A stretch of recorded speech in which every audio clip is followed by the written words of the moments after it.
Hello and welcome to this week's episode of Conversations on Conversations, where each week we explore a topic to help us have more powerful conversations with ourselves and others.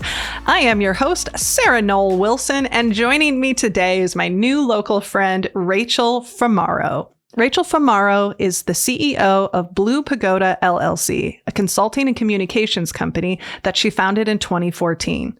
With more than 20 years of both corporate and agency experience, Rachel is known for her creativity, her compassion, and commitment to ensuring success for both clients and consultants while having a positive impact on her community.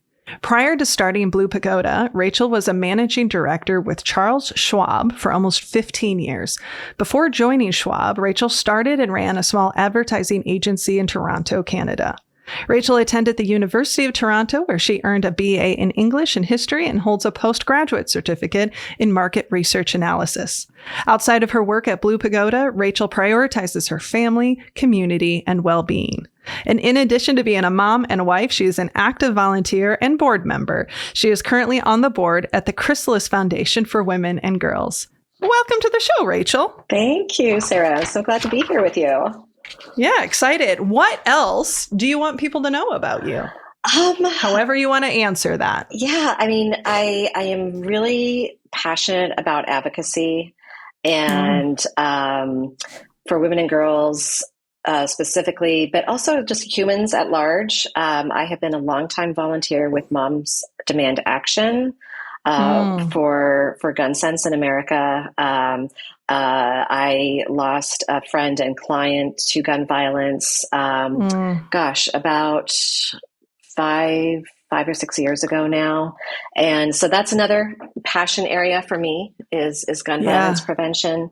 A dual citizen as well. I became a citizen of the United States in 2019. So I did emigrate to the U.S. in the early aughts, I think we call them. So I've been kind of living the immigrant experience as a green card holder, and now as a new citizen as well. So and that was quite a journey.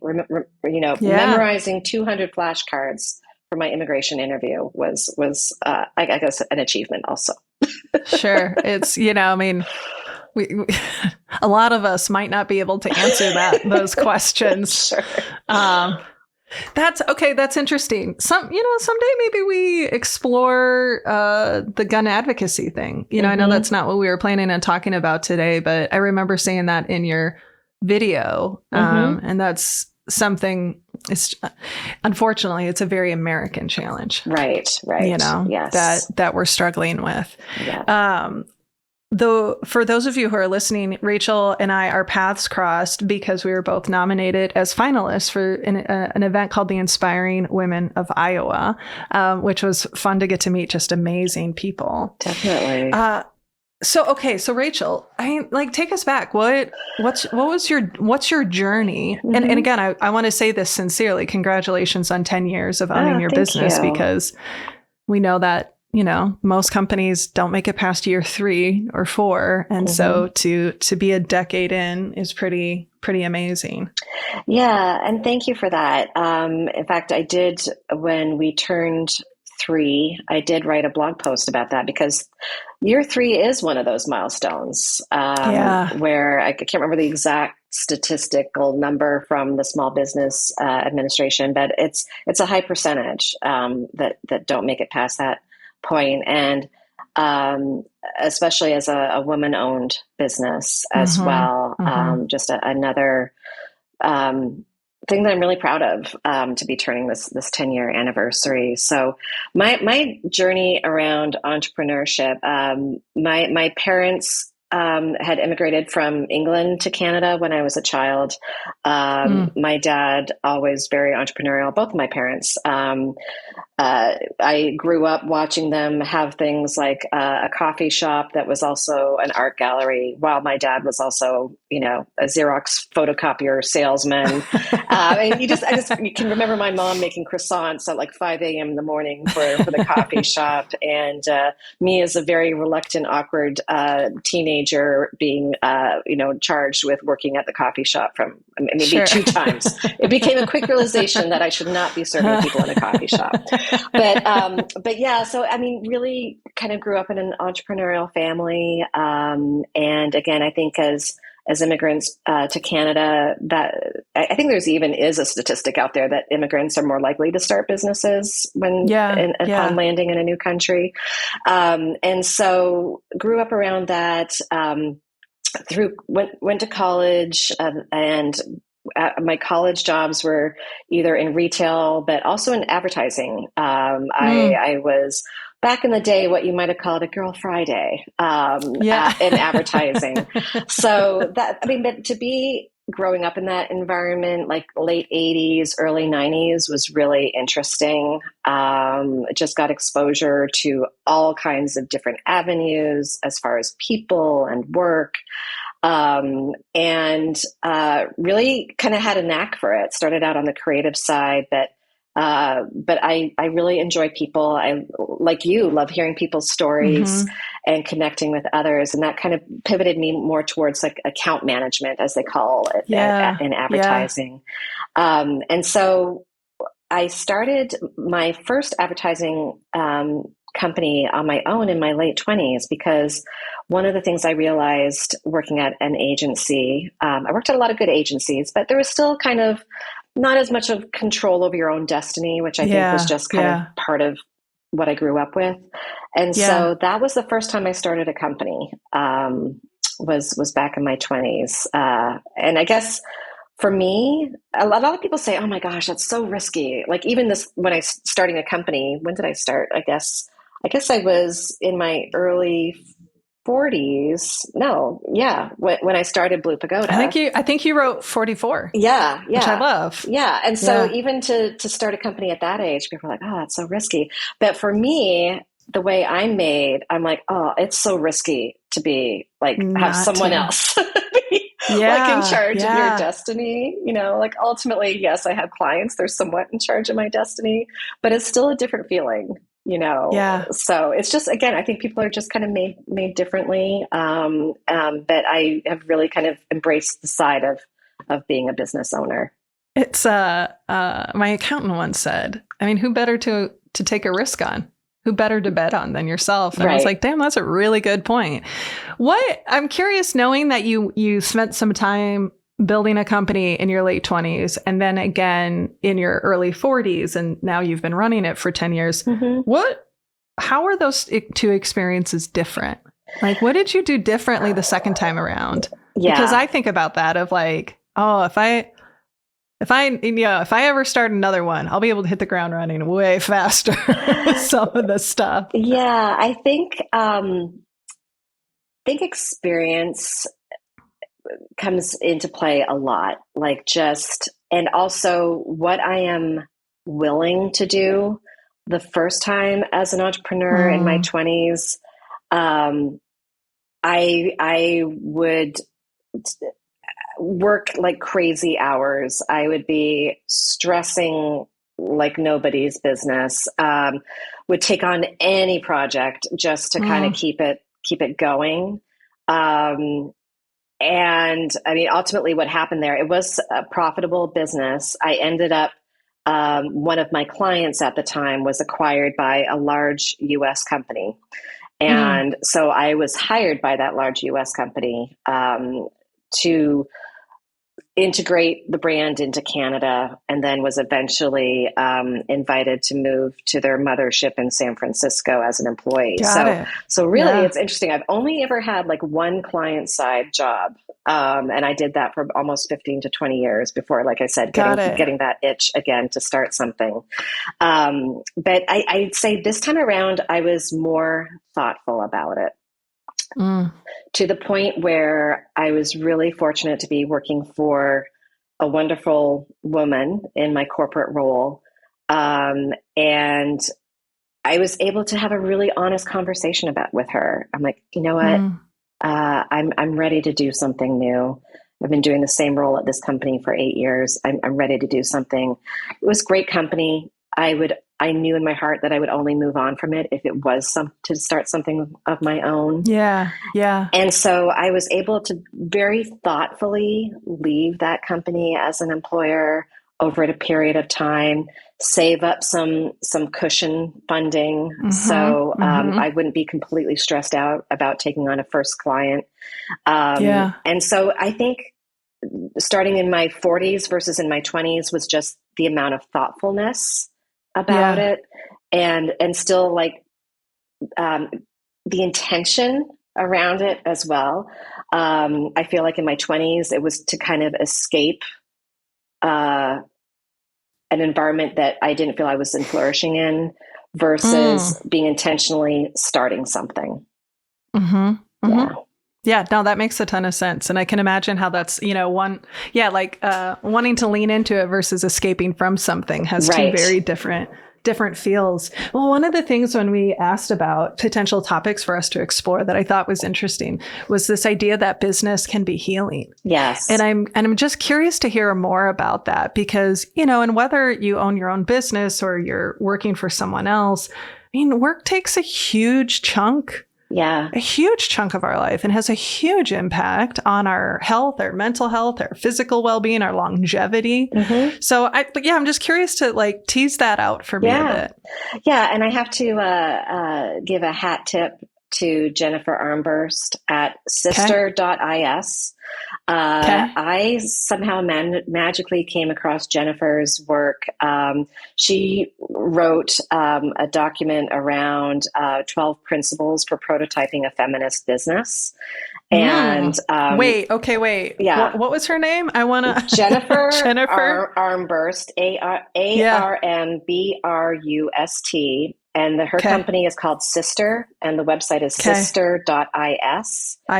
And she wrote almost what I call like a little bit of a manifesto. And one of them was a business can be a healing. And that just really stuck with me. And another little kind of artifact in my life as well, I don't know if you can see it on my wall, but this is called the Holsti Manifesto. And again, words that I like to surround myself with and that, have helped me develop my path. So definitely a hat tip to Jennifer and to the Holsti folks. But the whole idea of, like you said, like work is so much a part of our lives. And how do we make it more about flourishing and more inclusive, and just something that is something that fills us versus draining us. My newly teen daughter, we talk about what are the things that fill you versus that drain you. And so it came with that intentionality of wanting to create something like that. And one of the first steps was when I started Blu Pagoda was I started it as a virtual company working from home back in 2014. You're ahead of your time. Right. And part of that was coming out of my anxiety closet. As an early, in my childhood, I was diagnosed with generalized anxiety disorder. I don't like to think of it as a disorder, but anyways, that's what it is. But I had a hard time with commuting and being in crowded spaces. And so that was one of my first things was starting it in a way that worked for me environmentally, and then kind of naturally attracted others that kind of felt the same way. Yeah. What has that looked like in practice? Because that's something that we're really passionate about, not only in the work we're doing with clients, but even as we build this company, is how do we create a company for humans? And because when you think about, again, speaking from an American capitalism perspective, also like most company has been built by and for men. And like a certain type of man, like, let's also be clear, right? A certain type of man, both in, looks and, style and Yep. aggression Mm-hmm. and right, like we're gonna burn the midnight oil and we're going to do all this and what does it look like to build it differently, right? What does it look like to lead differently from a more feminine perspective? Mm-hmm. I'm curious to hear, you know, as you were creating your company and trying to do it differently, what were the how do I want to say this, like what were the things you kind of had to continually push against? And let me explain it. Like, I feel like I have to continually push against this deep-seated hustle messaging, Yes. right? I mean, and you even mentioned that, like, I'm finally taking my 2-week vacation and right. And this is happening. So I'm curious for you, what were those common points of friction that would pop up and you wouldn't even realize it? Oh, yeah. And then you're like, no, that's not what I want. Oh my goodness. The first one is productivity.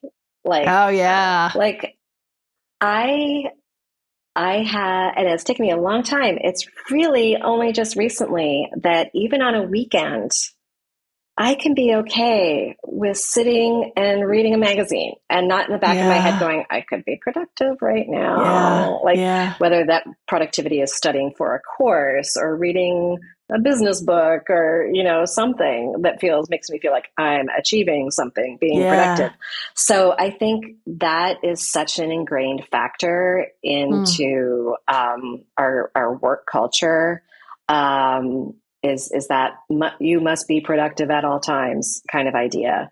Mm-hmm. What's interesting as well, I think there's some parallels with when I became a mother as well. And I mean, I was still a corporate employee when I first became a mother, and I can remember, like, hopefully this is not going to be too TMI for your audience, but just no such putting thing. up newspaper print on my glass windows so that I could pump breast milk in the office. And then, like, only the other people that I would call while I'm pumping are my coworkers that I knew were also pumping.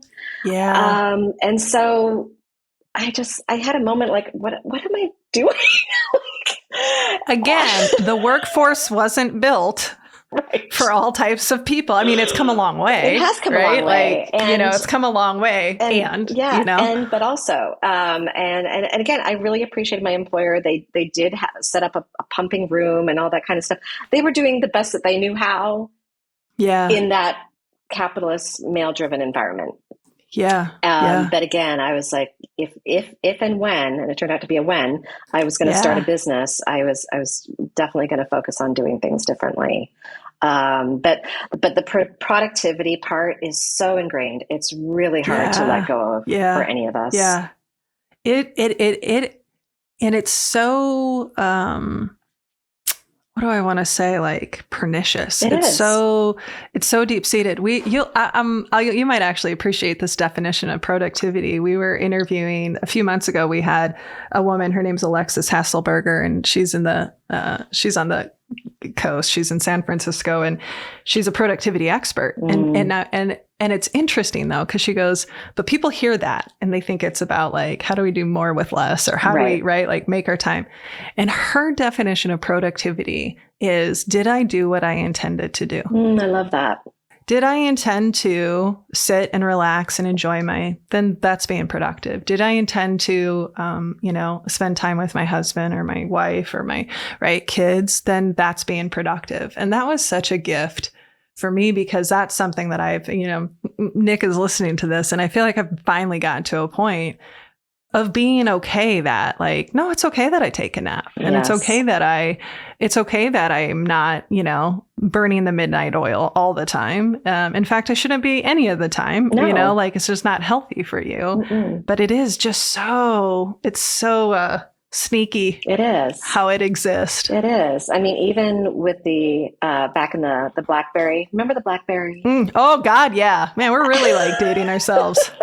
But I can remember, like, I was managing a team of folks at my corporate job, and I remember they were, I had a couple of people like, oh, can I please get approved to have a BlackBerry? because at the level I was at in the corporation, like we had to have BlackBerries. Yeah. And I remember saying like, oh wait, and just for the kids who are listening, yes. for the young people, this was pre-iPhone. This was the only device that you could answer emails from. Yes. Thank you. Yes, a little bit of history there. But I remember like folks on my team asking me like, can I get approved for a BlackBerry? And I'm like, are you sure you want that? Yeah. Like before you asked me to approve a BlackBerry for you, that was like creating a tether. Sure. A 24/7 tether to your job. And again, in that culture, it was, and it still is like how, you know, I'm demonstrating to my employer that I'm really good because I'm available at all times. And that expectation is just so loaded. And you know, I was right there with it. I fell for it too. But I mean, and it still exists today. I mean, I was having a conversation with our talent manager, and we're piloting right now a 32-hour work week with a senior manager on our team. And I'm like, Maria, how's that going? And she's like, her work week is Tuesday through Friday. Yeah. And since it's a pilot, whenever we check in, I'm like, how's it going for you? Yeah. And she's like, well, it's good, but I'm still getting notifications on Monday when someone mentions me in Slack or something. I'm like, oh, sure. I'm like, well, turn off the notification, you know, like, and like, let's talk about how you do that. And so, and again, it's like that tether idea. Like we have to turn off this thing and make sure that you are setting up that boundary, because otherwise it's not a successful pilot if she's still getting notifications from work on her Monday. Right. And again, like that's part of the reframing. You know, we've been like 30 to 32 hours for full time from the get-go. Not necessarily for me, you know, when you're the business owner, it's a little bit different. Yeah, understandable. But I'm in a much better place, but it's a big shift. But I will say what we're doing differently, because I love the four-day work week. I mean, personally, I would love to get to 3.5 days, and then you have 3.5 days on, 3.5 days off. Yeah. But I don't know that that's realistic with how we're set up. But it's a transition for people. It is. Right? Yeah. To trust that if I turn off those notifications on Monday, that's not going to negatively impact me. And then there is like the work you have to do to make sure then that you're not imposing that subconscious belief on her or whoever it is. Absolutely. Yeah. Like remind me how many people are on your team again? So we have 4 core employees on our team. And then we have a community of between 50 to 60 independent contractors who are consultants and have chosen the consultant path, as we call it. Because we are project-based with our clients. Sure. Yeah. That's fascinating. What's something that you've always wanted to try as you think about creating a company for humans? What's something you always wanted to try but you haven't yet? Yeah. Like what's something that where you're like, when I own the company, or maybe, I'm just curious. Well, funny enough, this just came up on a call with a couple of our consultants, because I'm actually going to be going out to San Francisco, where we have a number of our consultants and our clients. And as much as, we all love being a virtual company, it has allowed us to bring on independent contractors who may not have had access to the same types of project opportunities. Sure. Yeah. We have folks that are neurodiverse, or previously in employment roles were dealing with microaggressions every day. So we love being a virtual company, and also there's something amazing about in-person human connection. My dream is to put together a retreat for everyone in our community to be together in person, something that is family friendly, ability friendly, like all the things. So that is on my business owner bucket list. I love it. To do an amazing retreat of some kind. Yeah, I love that. You know, you got to put it out in the universe to like start Yes. making it happen. I just said something similar. I was like, I want to bring together all these amazing people that we have in our orbit. And let's just Yes. learn from each other and let's like Yes. be better together and Yeah, all of but like that. not one of those kind of onerous conferencey type things, right? Yes. Yeah, yeah, yeah. Something Yeah. that is human affirming.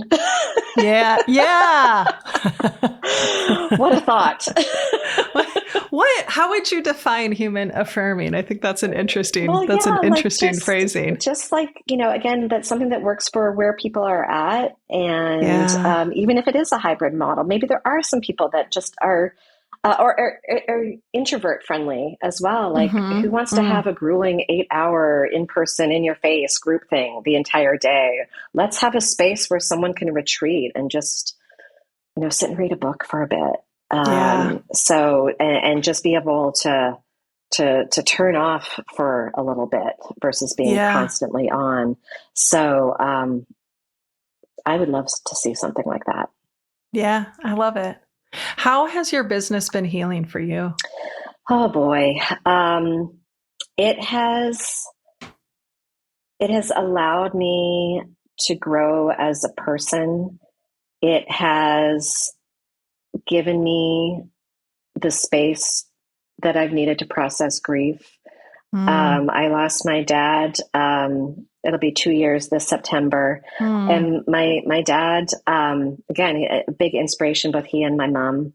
But my dad, as a fellow business owner, he had, started and run at least 6 companies over the duration of his career. And losing him, after 5 year battle with cancer. Mm. Again, whenever you lose someone, whether they're sick or it's unexpected, it's hard. Yeah. He went downhill pretty quickly at the end there, but I was so grateful that the company was at a point where everyone was like, Rachel, we got this.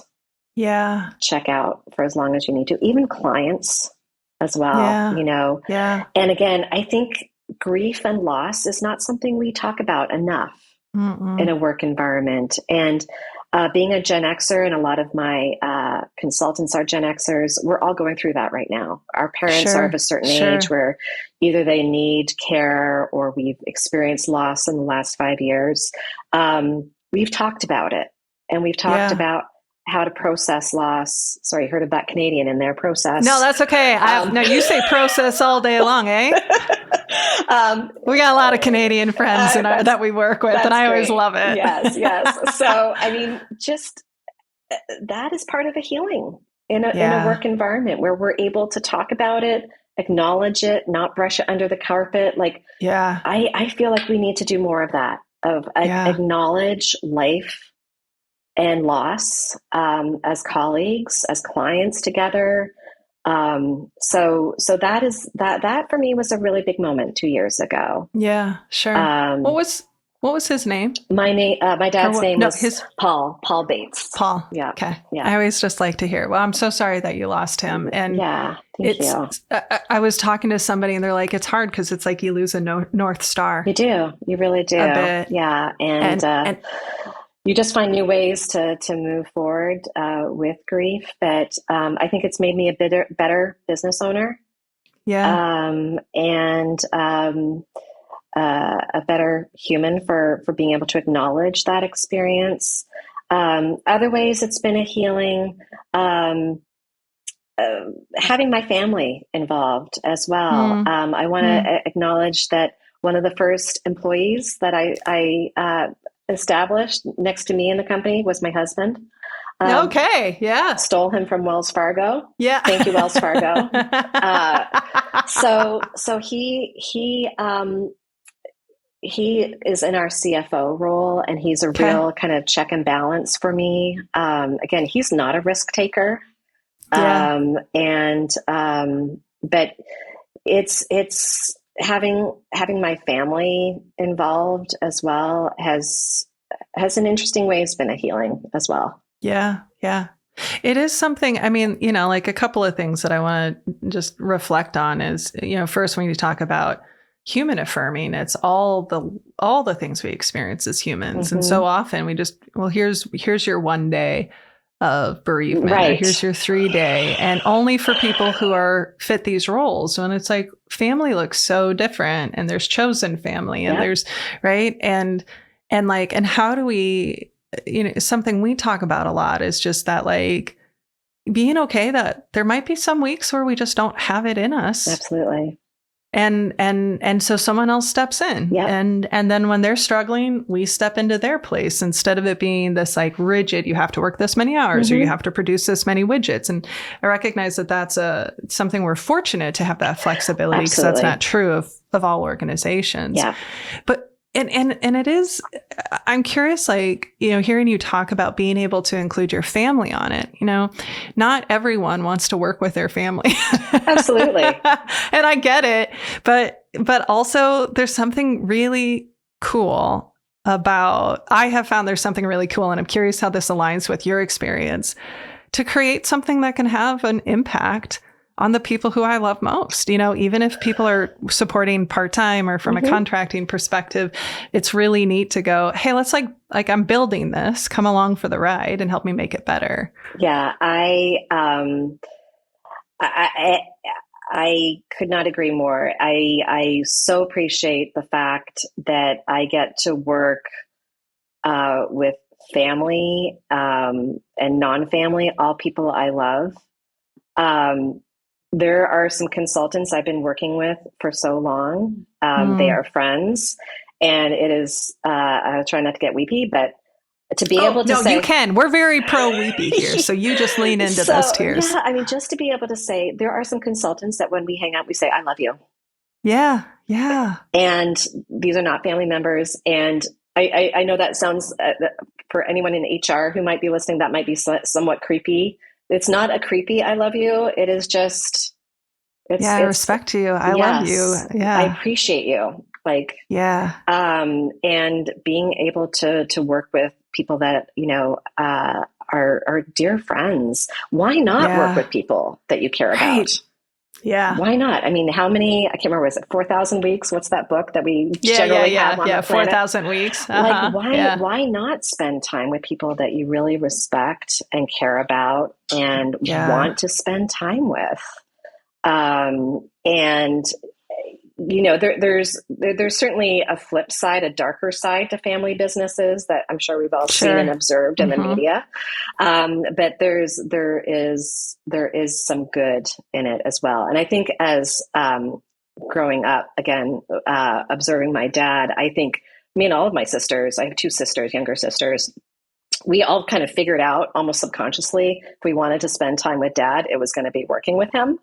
Sure. Yeah. And so we all did at some point work with him. So, and so it enriched us. It didn't take something away from us. Yeah. And and it builds up some self-efficacy. And there is something about, when you build something that can have impact, whether it's a product, whether it's a service, whatever it is, it's so neat to be able to look at something and go like, we built that. Yeah. Or I built that. Like that's been a really fun part of our evolution of just having more people involved, and like, yeah, I'm up on stage, but you helped create the handouts. Absolutely. And you put together the proposal and you created the video, and there is something about that I know for me anyway, and I don't know if maybe you didn't feel this way in your corporate experience, but I worked in insurance.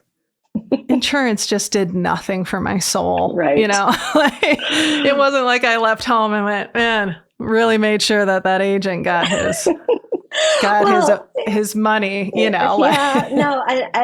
that is interesting. I mean, one of the things that, you can poke holes in anything.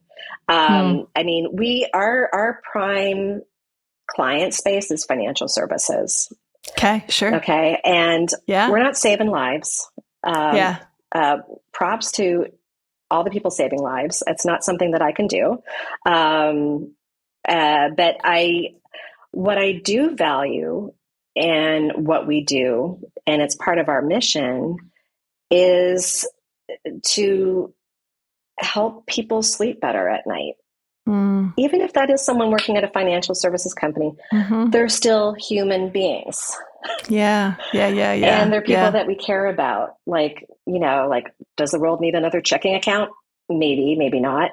But I really care about the people that are working on those things. And for our consultants as well, for them to be able to feel like they're doing meaningful work, and the ways that we have been able to have an impact in our community. Like, every last Tuesday of the month that our company is Giving Tuesday, we do a match on all donations that week. Oh, I love that. We're very key to... Wait. Yeah. Say more. What does that look like in practice? Oh, so... Because I remember that was part of your video, but it didn't go into that kind of detail. Yeah, so I guess when I started the company and it was just me, like we started off as a 1% for the Planet company. Okay. And so that means 1% of revenue goes to nonprofits with a focus on our mother planet Earth. And then as we grew, we started to pivot into other ways of giving back. And so a lot of like our little internal programs, like whether it's someone celebrating a work anniversary with us, we'll say, okay, pick the charity of your choice. We're going to give money to them.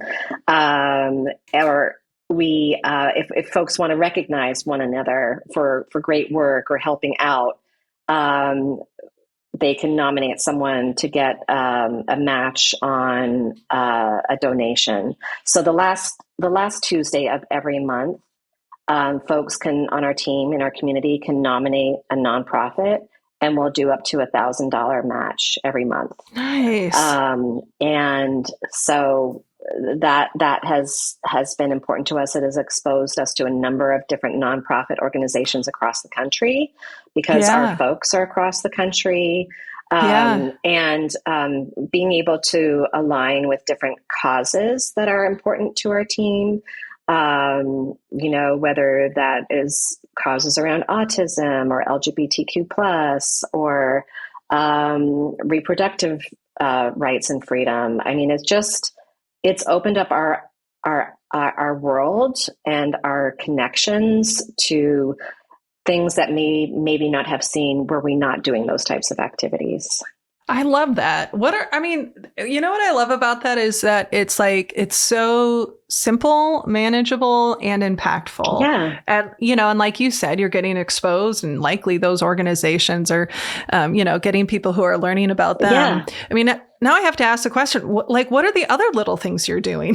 because I mean, we have a lot of people in HR who listen to this. We have a lot of people in leadership. And sometimes I think we can overcomplicate how to create a community-based organization. And so I'm curious, what are some of the other things? What are some of the things you're really proud of that you're doing as an organization? Oh my gosh. One of the biggest is courageous conversations.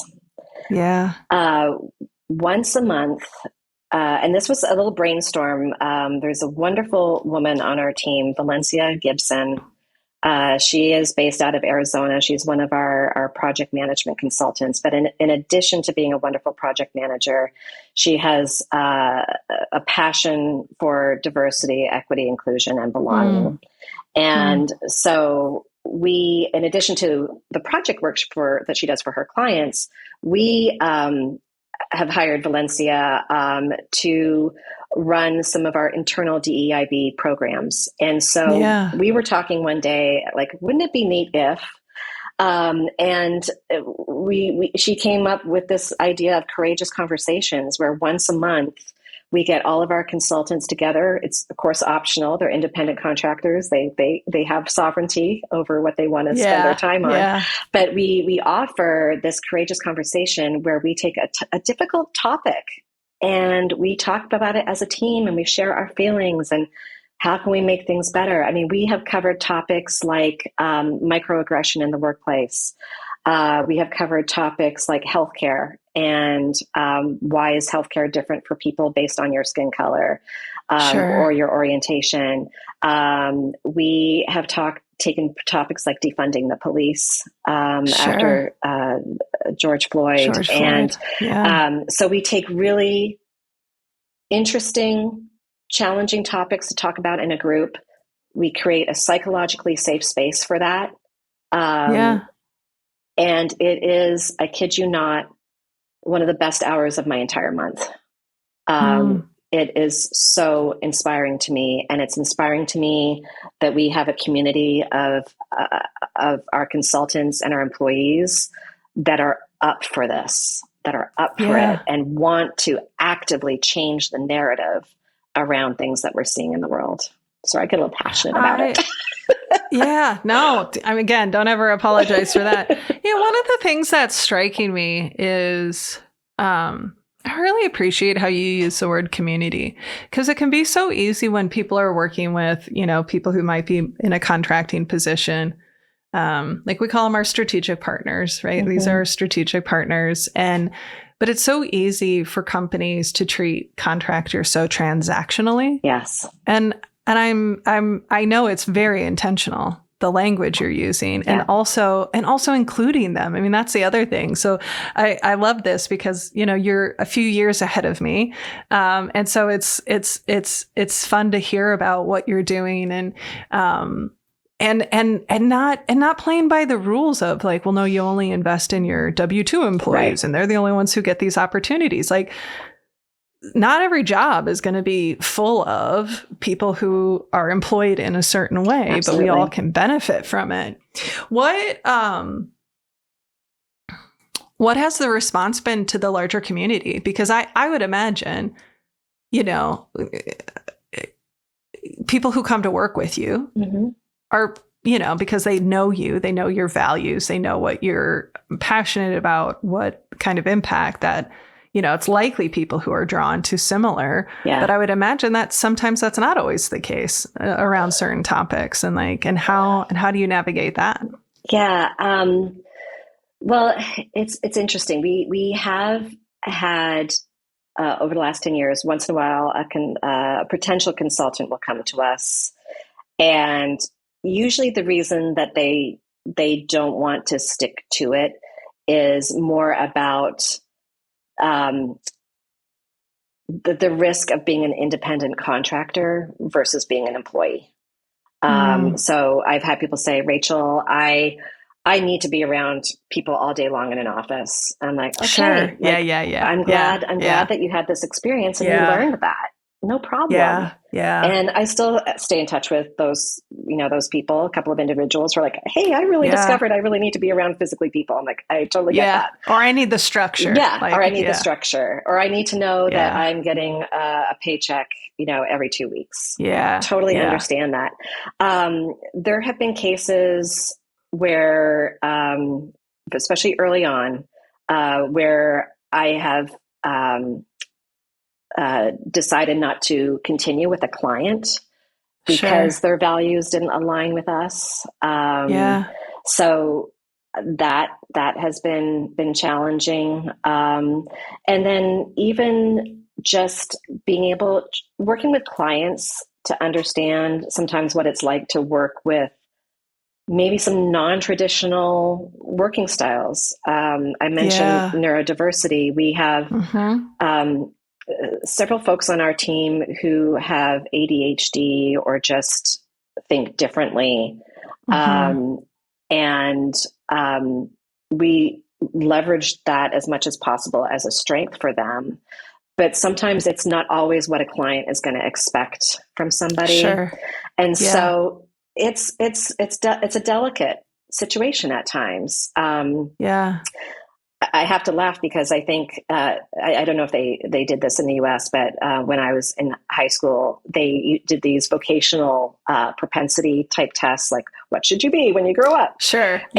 Mine was like journalist and international diplomacy. And I have to say, like, there must be something around international diplomacy, because I feel like whatever skill that was that came up on that test is what I'm using on a regular basis. Yeah. So there are challenging conversations and situations from time to time. But again, I think perspective is important. And again, this is where my husband, Tom, like he'll see it on my face, like what kind of day I've had. And he'll still be like, perspective, like, everything's gonna be okay. And then the other piece of that as well is I recognize privilege here as well. I mean, not everyone can choose how and where they work. Yeah. And what clients I get to say yes to and no to. Exactly. Yeah. And so I am grateful. And I do my best to be mindful of my privilege and to give voice for others wherever I can. I am not going to say I'm the best at it, and I'm always doing it, but it's something I'm working on, and something that my company, again, has, the people that I have, they help me grow and help me learn. Yeah, it's so important when you have like power formally and informally, right? Like, how do we expand it? And I think that's one of the things that's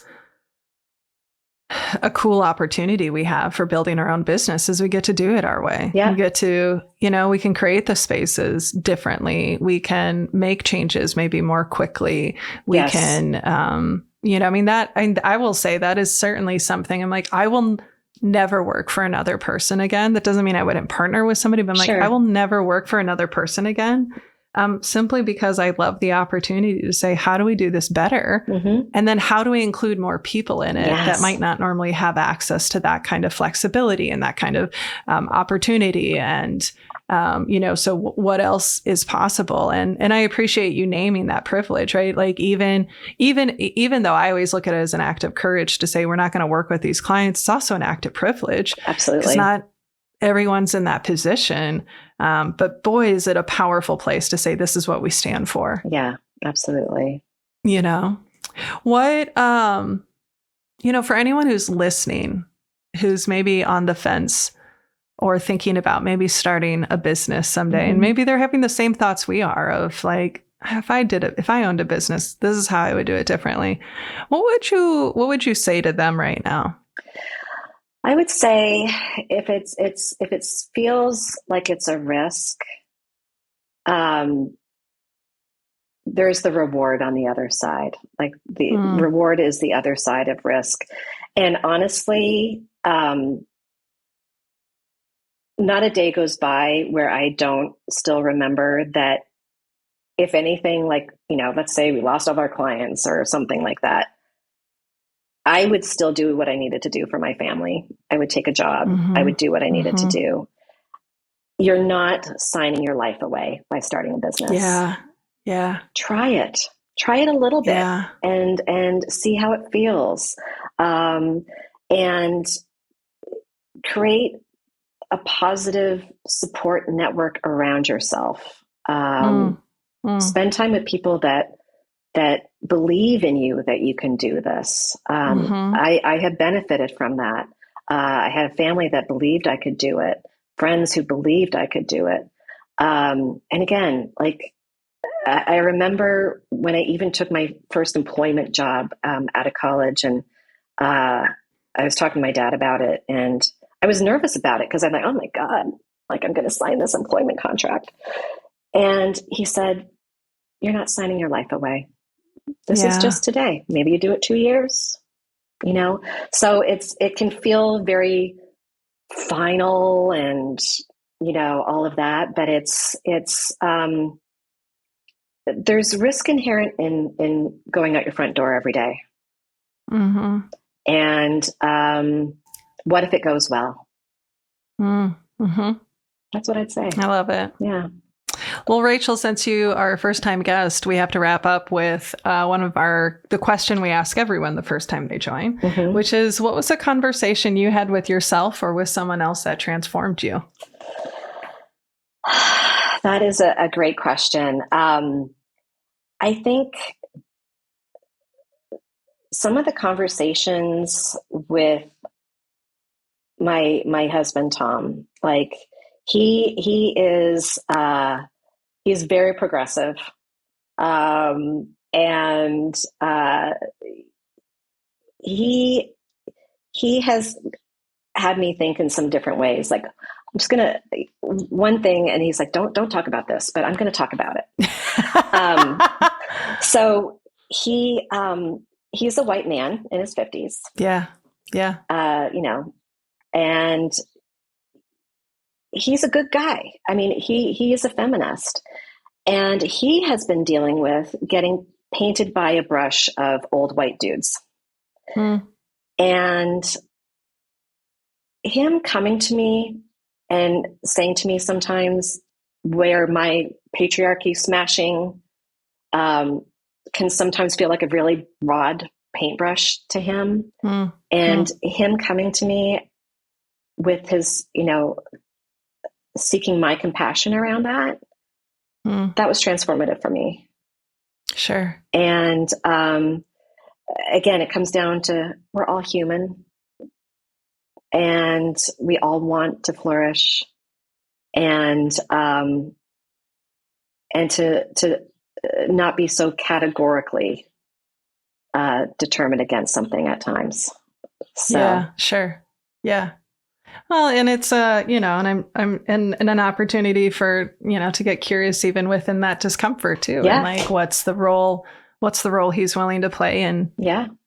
And there's a reason, there's a reason the broad brush exists. There right? absolutely is. There absolutely is. And also being the mother of a teen daughter, kind of observing her parents and their dynamic together and how that works, for her to grow up as a strong feminist as well. So lots of interesting discussions and conversations around that. And it's been absolutely illuminating. And also, I know you asked me for one, but even no, you can give me two. I got time. Yeah, even like talking with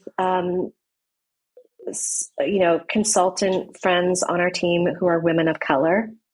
Yeah, and understanding that their feminism has been different than my feminism. You bet. And our feminism tends to be pretty exclusionary. Absolutely. And so that has been an education for me, and I'm grateful for it, and also transformative. Yeah. Beautiful. Rachel, for people who want to connect with you, learn more about you, or learn more about the work you do, what's the best way for them to reach out to you? LinkedIn, good old LinkedIn. That's probably the best way. Thanks for asking.